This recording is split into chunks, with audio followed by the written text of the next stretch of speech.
For biphasic defibrillation, pads are placed on the chest, keeping the heart in between them.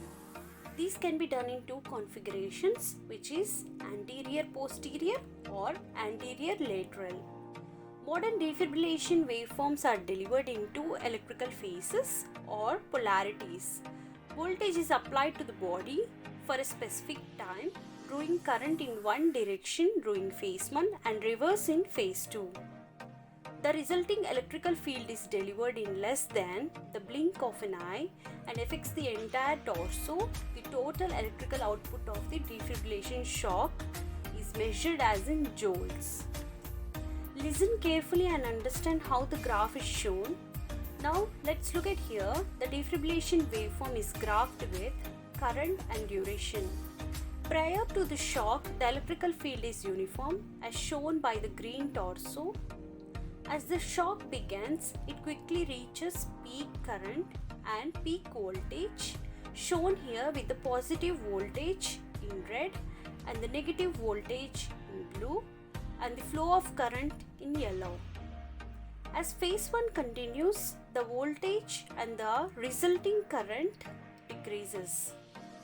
Over time, at the end of the phase 1, the defibrillator stops applying voltage, which shuts off the current to return to the neutral state. At the start of phase 2, voltage and current are quickly applied in the opposite direction. As phase 2 continues, the voltage and resulting current decreases over time. At the end of the phase 2, the defibrillator shuts off the current, causing a return to neutral. The shock is now complete.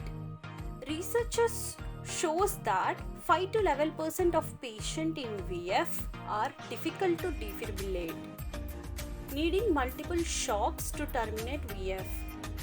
Clinicians can optimize defibrillation in two ways, which is escalate shock energy level, use optimal pad placement. Higher defibrillation energy or shock dose is associated with higher defibrillation efficacy. Shock energy can be increased by lengthening the duration or increasing the amplitude of current, voltage, or increasing both duration and amplitude. Research also report that small variations in pad placement can impact defibrillation success rate. Varying the pad placement even by small amounts changes the distribution of the voltage and current flow applied to the torso. Predicting the optimal pad placement can be difficult. The same data also reports that lower defibrillation efficacy from pad placement variations were overcome with higher biphasic energy. Defibrillation is a complex process that combines voltage, current, and duration. A defibrillation shock energy in joules combines these key electrical characteristics. 5 to 11% of patients are difficult to defibrillate.